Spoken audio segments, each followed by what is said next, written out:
Last night, my wife of 7 years had a relaxing evening after dinner. While she watched her shows in the den, I switched between watching the Spurs game, football and soccer, while taking care of some tasks. Around midnight, I found her passed out on the couch after consuming 2 bottles of wine. When I tried to help her, I saw a message on her iWatch from a friend. This friend, known as Jacket Holder from our teenage years, had a conversation with my wife. While there was a lot of flirting, it didn't clearly indicate cheating. However, last night she got drunk and openly asked him for closeness, expressing long-standing desires. Shocked, I couldn't find more messages on her watch, and I don't know her phone passcode. I put her to bed and sat in the kitchen in disbelief until I fell asleep. Waking up for work at 5:30, I couldn't bring myself to go. Instead, I took a walk along a disused railway line near our home. Feeling furious, I now sit under a railway bridge, unsure of what to do. I don't want to talk to her or even look at her. The love I had for her seems to have vanished, and the revelation of her deceit has left me feeling betrayed and disgusted. I'm contemplating cutting off all contact with her, as if I could, I'd never speak to her again. The part where she mentioned being good at keeping secrets deeply affected me. I feel like I've invested so much in her, not just as a partner, but as a person, and learning about her deceit shatters my perception of myself. I'm considering not saying anything and quietly kicking her out. Our house is owned by my parents, and it will be left to me when they pass away. Fortunately, she won't get her hands on it. I thought about asking a friend who's a locksmith to change the locks quietly today, making up some excuse about the doors being broken. Last night, my wife of 7 years was unfaithful, and to my surprise, my mother supported her. She decided to have a relaxed evening after dinner, watching shows in the den while I switched between watching the Spurs game, football and soccer, and attending to some planned tasks. Around midnight, I found her passed out on the couch after consuming 2 bottles of wine. Trying to help her, I noticed a message on her iWatch from a friend of mine. Though not a close friend, we had played sports together for years, known each other since our teenage years, and nicknamed him Jacket Holder. Reading their conversation, it seemed like he reached out to her first. While there was a lot of flirting, it wasn't clear cheating until last night when she openly asked him for closeness while drunk. Shocked, I couldn't find more messages on her watch, and not knowing her phone passcode added to my frustration. I put her to bed, sat in the kitchen in shock until I fell asleep, and woke up at 5:30 for work. Unable to bring myself to go, I took a walk along a disused railway line near our home, feeling furious and betrayed. I'm now sitting under a railway bridge, contemplating what to do. I don't want to talk to her or even look at her. The love I had for her feels gone, and I want to cut off all contact if possible. The revelation of her being good at keeping secrets has deeply affected me. Considering not saying anything, I'm thinking of quietly kicking her out.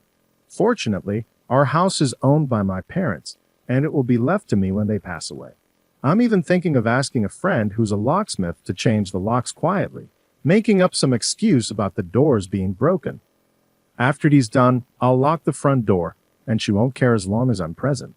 Then, I'll ask her to come out to see something in the backyard. Once she does, I'll quickly lock the door behind me. It may sound childish, but I'm at a loss for what to do. Looking at a bottle right now, my life feels like it's falling apart. As for that so-called friend of mine, there's no doubt he was up to something. I plan to confront him soon, not physically, but by exposing his actions. On Wednesday, October 28th, after writing my post and feeling completely messed up, 2 dog walkers approached me, clearly concerned.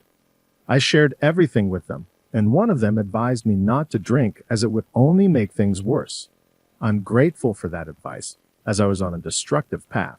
I threw the vodka away, reached out to a friend, and he offered to let me stay at his place to calm down.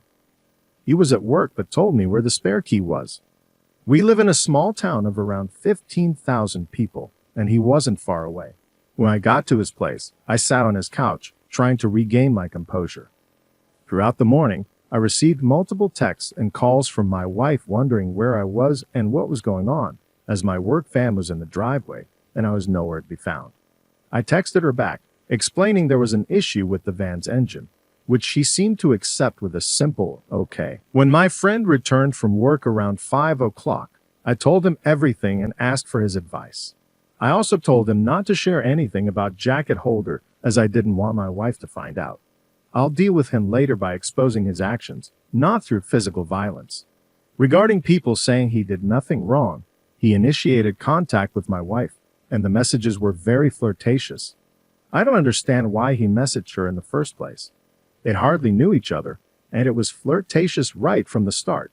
My friend suggested I maintain a low profile and consult with a lawyer to explore my options, which I did today. He dropped me off at home around 6 a.m., utterly exhausted. When I arrived home, I was extremely tired, and my wife seemed suspicious, bombarding me with questions about work. I asked her why she was so concerned, and she mentioned noticing my flask and lunch bag left in the front passenger seat. Sensing that something was amiss, I was about to lie, but I was too fatigued to put on a facade. So I admitted that something was indeed wrong. I explained that while putting her to bed last night, I saw a message on her iWatch, read it, and discovered she was unfaithful. She went from a person with a sense of power to a scared individual within seconds. I confronted her about begging that person for closeness, mentioning her claim of being good at keeping secrets, and I read all their messages. She began crying, and I walked away, heading upstairs for a shower. When I came back out, she was sitting on the top stairs still crying, immediately making excuses. She said she was drunk, vulnerable, and had never done anything like that before. She also claimed that he initiated the conversation and that it didn't mean anything. She insisted she wasn't going to follow through with it, echoing what others had said. However, she didn't try to blame me, perhaps because she knew I would kick her out if she did. I informed her that I wanted a divorce and asked her to leave the house within a month. Since then, I've told her to move to the spare room, and I've mostly ignored her, responding with scowls and shaking my head when she starts talking nonsense. I have no desire to hear what she has to say. She spent the night in the spare room, and I haven't spoken or texted with her today. If I'm lucky, she might be gone when I return from work, but I doubt my luck is that good. Regarding getting her out, I discussed the situation with my parents. My mother insisted I shouldn't throw her out onto the streets, as she and my wife are close. We've been together for almost 11 years. My mother argued that it was just words, and that we should work it out like adults, emphasizing that my wife hadn't actually done anything. She took my wife's side over mine, which surprised me. I'm concerned that my mother's opposition might complicate matters. It's my house when my parents passed, and since I did nothing wrong, I'm not leaving. This could potentially turn into a difficult situation. I've scheduled an appointment with a divorce lawyer for next week to discuss my options. Until then, I plan to continue ignoring my soon-to-be ex-wife. I doubt she'll admit anything further, and now I'll never know if she was an excellent liar or just talking to gain his support for an affair. I apologize for the delay in the update. I had the chance to write it now as I'm finishing work. Back to the grind, I suppose. Monday, November 16th. It has been 20 days since I discovered my wife's attempt to cheat on me with my friend, and the situation has become unbearable. I gave her a month to leave, and she has been sleeping in the spare room. However, it's evident that she has no intention of leaving, especially after influencing my mother. She doesn't have a place to go, but that's not my concern. I've consulted with my divorce lawyer multiple times and am in the process of preparing a divorce petition and serving her with divorce papers. I've also opened a separate bank account and taken half of the balance from our joint account. The atmosphere in the house has become tense. The living room has become a sort of neutral zone, as both of us spend most of our time in our respective rooms. I've intentionally been working late to minimize interaction with her. I've been completely ignoring her, but I started implementing the 180 method, which advises being civil albeit somewhat distant. It has helped me avoid feeling like a monster who refuses to acknowledge her existence. It was the wrong approach, and I ended up feeling like the one who had wronged her, which was not the case. The only time I broke from the 180 was when I walked into the bathroom last week, and she was sitting on the floor crying. I helped her up and gave her a comforting hug, although it was more of a there gesture than a loving embrace. The sad part is that I'm so suspicious of her now that I wouldn't put it past her to stage a performance. This toxic environment is affecting my thinking, and she keeps insisting she'll do anything to save the marriage and prove it was just a foolish mistake. I mentioned a lie detector test, although I don't intend to actually have one. I simply wanted to gauge her reaction. She initially agreed to it, but later came to me with her tablet, discussing the inaccuracies and the potential for false readings due to anxiety and nervousness. Given her anxiety disorder, I couldn't help but laugh. It wasn't a normal chuckle. It turned into a childish giggle. It seems she's willing to do anything to save the marriage except taking a lie detector test, which is intriguing. However, it doesn't matter anymore, as I mentioned in my previous post. All the love I had for her vanished when I read those hurtful things. I no longer see her as my true love or someone I can trust with my life. I see her as trash that needs to be removed before it stinks up the place. After I exposed Jacket Holder to our friend group a few weeks ago, he has been a topic of conversation. It's safe to say he's lost all his friends among us and has been completely isolated. I attempted to contact him a few times, but he refused to answer and eventually blocked my number.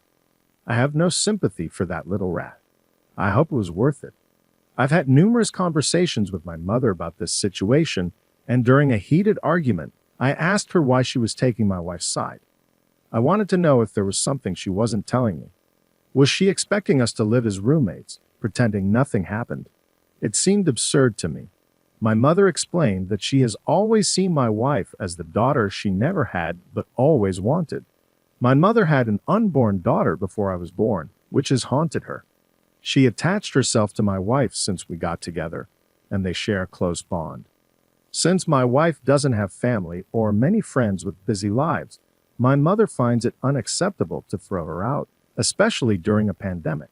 My mother tried to reach a compromise, suggesting we revisit the situation in 3 or 4 months and encouraging us to try couples counseling before giving up.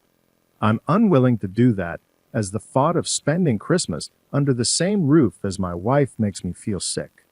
She always wants to do it right, and it would be a complete disaster. My father, on the other hand, is a quiet and reserved man. My mother's opinion has always held more weight in our household. Some people have criticized me, calling me selfish and spoiled because the house isn't mine and I have no right to make demands. However, it has now come down to a choice between my wife and me for my parents. If it comes to that, I'm prepared to walk out the door and never return. I need to be able to look at myself in the mirror with self-respect, and someone needs to keep their word in this situation. If I do leave, a friend has offered me a place to stay for a few weeks until I get back on my feet. But if I do walk out that door, I'll cut ties with my parents. They may see it as me giving up on them without trying to fix things, but I see it as them choosing someone who broke my heart over me. The logistics of this once I'm gone are unclear, with my wife staying there and my mother and father taking care of her, while their own child goes off alone. Regarding the house, my parents allowed us to move in a year after our wedding. They presented it as a belated wedding gift, although that was just the talk at the time. Their plan was always to move out and have us move in. I've invested tens of thousands in it over the years, but that's beside the point. I have daydreams of leaving everything behind, starting fresh in a new place, but I have nowhere else to go. I've lived in this town my entire life, and it's all I know. Am I being too harsh? I'm ready to sever ties with my parents, but I feel torn. Why should I be the one to lose everything and everyone? I've tried to be a good person, believing that good things happen to good people, but now I'm starting to doubt myself. Perhaps I'm not as good as I thought, and maybe I deserve everything that's happening. On Wednesday, December 2nd, I no longer consider that house my home. I saw on the calendar that my wife had a hospital appointment with her eye doctor, so I used that time as an opportunity to gather my belongings and move out, which I did. After arranging my things, I left the house keys on the kitchen table along with the divorce papers I received from the lawyer last week and departed. I've blocked both my wife and mother's numbers, and any future communication with my wife will be through my lawyer. As for my current living situation, I'm staying with a friend for a week or two, and hopefully, I'll secure my own rental place before Christmas. It's been a few weeks since I last spoke to my parents. Our last conversation was through text messages where I tried to explain in detail the hurtful things my wife said to Jacket Holder and why it deeply affected me. I expressed my doubts that it was her first time doing such things, particularly with the "I'm good at keeping secrets" comment. My mother said she couldn't talk to me in my current state and needed me to cool off. She tried calling me a few days ago, but I ignored her call and blocked her number. I feel profoundly let down by my parents, and it feels almost worse than the initial betrayal by my wife. At this point, I doubt if I'll ever speak to them again. During times of difficulty, you expect your family to be a source of strength. Unfortunately, my parents have shown weakness. They've made me feel like I'm the one at fault, that I'm overreacting, and that I'm tearing the family apart. Well, I'm not. I didn't ask them to move mountains for me. I only wanted them to help me remove my cheating wife from the house. They made their choice. My father also had a chance to stand up for me, but didn't. You make your choices, and you live with them, I suppose. In response to comments from my previous posts, some people have accused me of giving up too easily, looking for a way out, and not truly loving my wife because I didn't try harder to salvage the marriage. However, that's not accurate. I love my wife more than anyone else on this planet, and her betrayal devastated me. We all have our boundaries, and when those boundaries are crossed, things change irreversibly. When I read those hurtful texts, something inside me changed. I fell out of love with her, like waking up from a spell in the movie. Anything attempted after that would just delay the inevitable. I'm curious about the dynamics of my parents' relationship with my wife now that I'm gone. Will they continue to support her, knowing it has strained their relationship with their son? As for me, I have aspirations to travel. My wife disliked flying, so most of our vacations were in southern England, places like Newquay, Cornwall, and Devon. It would be fantastic to travel abroad again. The last time I was overseas was at the age of 20 for a friend's trip to Greece 13 years ago. I'd love to explore some parts of America once this pandemic settles down. That's essentially my story. This will be my final post as I don't want to overstay my welcome, and I believe I've shared everything I needed to.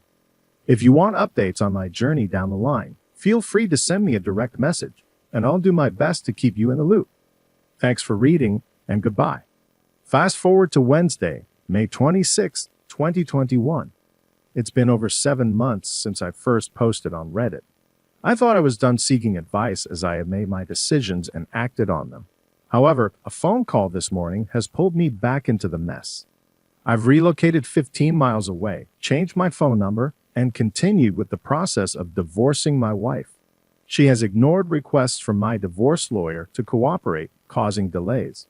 We're now in the process of seeking an official court order for her to be served. This morning, I received a call from my friend informing me that my dad wanted to reach out because my mother is unwell. He asked if it was okay to share my new number, and I agreed. My dad called to inform me that my mother is in the hospital in stable, but not great condition. This was a shock since I haven't heard my dad's voice in a long time, and he sounded emotional. He explained that my mother really wants to see me, so he requested that I meet him at the hospital and visit her with him tonight. I agreed, and we arranged to meet outside the hospital. I decided to leave work early as I couldn't concentrate, and I'm now anxious, questioning if I've made the right choice. I fear I might get drawn back into the chaos I walked away from.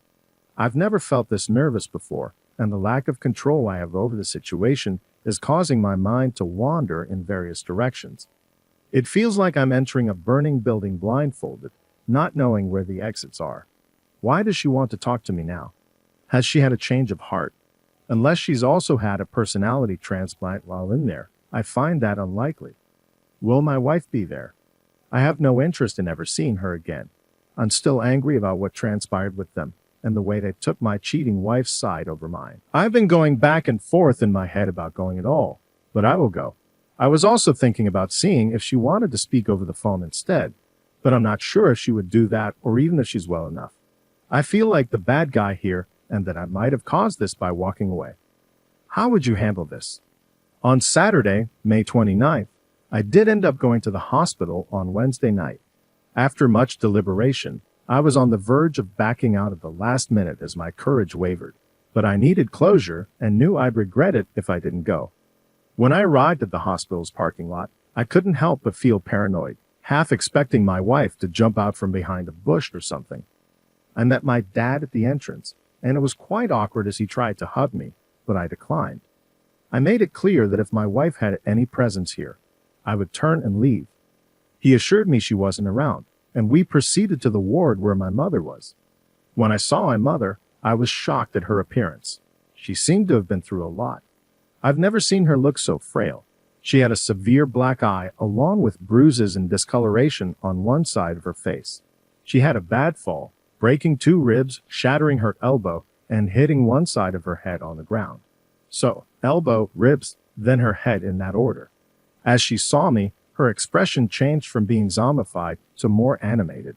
She told me how much she missed me and wasn't sure if she'd ever see me again. I reminded her that if she truly wanted to reach me, she could have.